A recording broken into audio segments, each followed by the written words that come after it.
सभी वरिष्ठ नेतागण,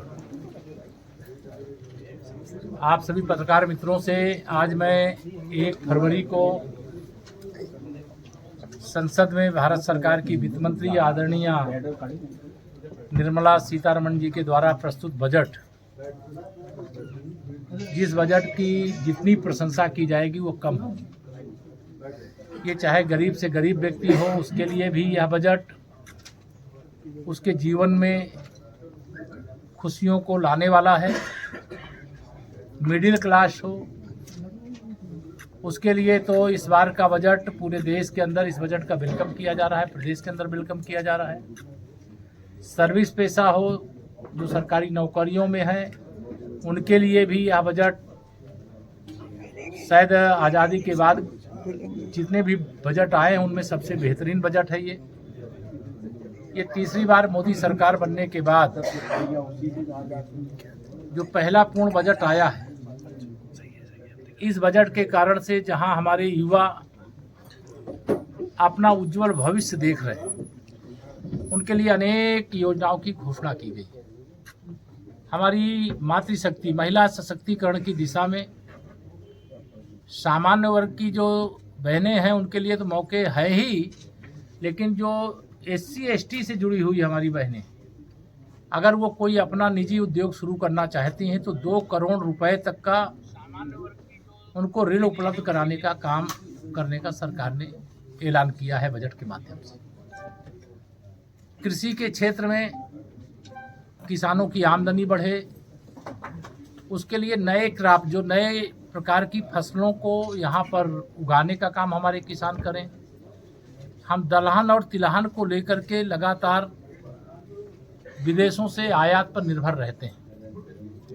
माननीय प्रधानमंत्री जी की इच्छा है कि हम ऐसे भारत का निर्माण करेंगे, हमारे किसान ऐसा कार्य करके दिखाने का काम करेंगे कि विश्व के हर टेबल पर भारत के किसानों के द्वारा पैदा की गई कोई सामग्री अगर कोई भोजन के लिए बैठता है तो उस टेबल पे, चाहे वह श्री अन्न के रूप में हो, चाहे वो सब्जी के रूप में हो, चाहे फल के रूप में हो, चाहे दाल के रूप में हो, चाहे तेल के रूप में हो, हम विश्व के हर घर की हर टेबल पर हमारे किसानों की उपस्थिति हो जाए। ये हमारे प्रधानमंत्री जी की मंशा है। गरीबों की गरीबी दूर हो, वो अमीरी के जीवन को नहीं अगर जी सकते तो गरीबी के दलदल में ना फंसे रह जाएं, इसके लिए उनके आवास से लेकर के उनके लिए सड़कों तक की व्यवस्था, उनके लिए बिजली की व्यवस्था, उनके लिए पानी की व्यवस्था, उनके लिए उनके बच्चों की शिक्षा, उन बीमार हैं तो उनकी चिकित्सा, उनके दोनों समय भोजन के प्रबंध के लिए प्रधानमंत्री गरीब कल्याण अन्न योजना, या ऐसे काम किए गए हैं जो अपने आप में ऐतिहासिक हैं।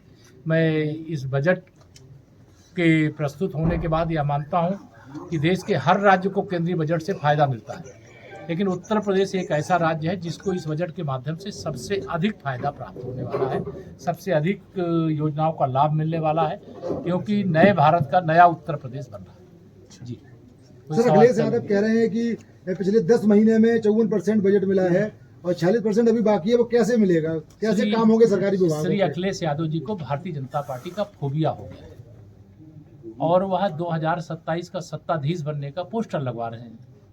लेकिन मैं इसी इटावा की धरती पर ये कह करके जा रहा हूँ, 2027 तो छोड़िए, 2047 तक समाजवादी पार्टी और श्री अखिलेश यादव, ये आदरणीय स्वर्गीय मुलायम सिंह यादव जी के सल्तनत का कोई भी व्यक्ति उत्तर प्रदेश का मुख्यमंत्री नहीं बन सकता।